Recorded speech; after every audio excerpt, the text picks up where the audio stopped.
Central Processing Unit or CPU. So CPU, you can term it as a brain of a computer. So especially the desktop computer, if you see, there is a box, and this box is called as Central Processing Unit.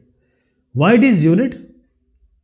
Because it has lot many gadgets or instruments or different devices. Okay, CPU, if you compare it with a human, it's like a brain of a computer. How does brain work? Take an example of human being. We see through our eyes. You can call it as an input.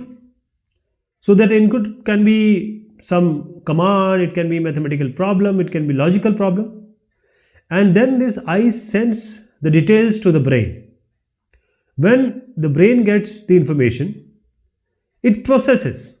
Process means thinks, or processes means it converts into or do the proper mathematical or any kind of computation it is expected to.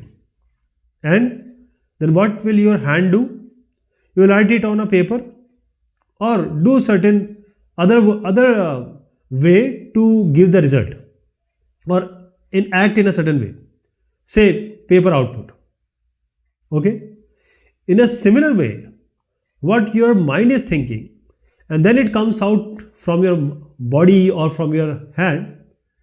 So in the similar way, CPU processes information, and the input is coming from a keyboard. Input is coming from a keyboard, and the output is given to a monitor. It can be a monitor, it can be a printer. There are so many output devices we have discussed. So just as our brain is equipped or trained to understand the various logics, it can be arithmetic, it can be normal logic, the CPU is also equipped. For example, if I say this is his brother and there are two people, so you will say who they are brothers. The person A is brother of B and B is a brother of A. So this CPU can also solve mathematical and logical problems. So there are three main parts of CPU. The first is the control unit. Then we have a processing unit, and then we have a memory unit. Basically, processing unit is the key. It has a processor, right? But the control unit and memory unit is also important.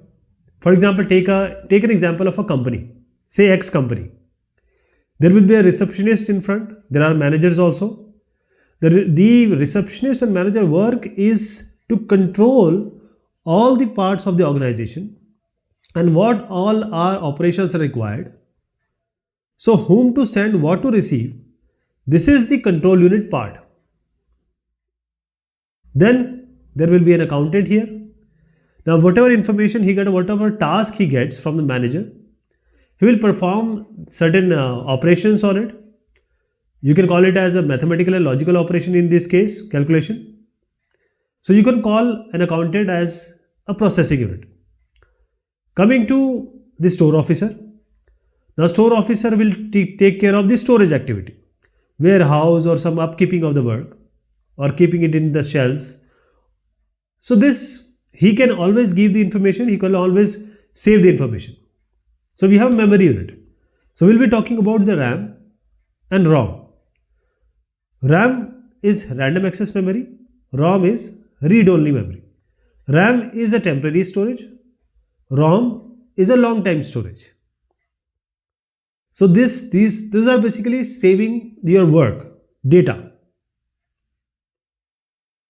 What is the difference between RAM and ROM, and what are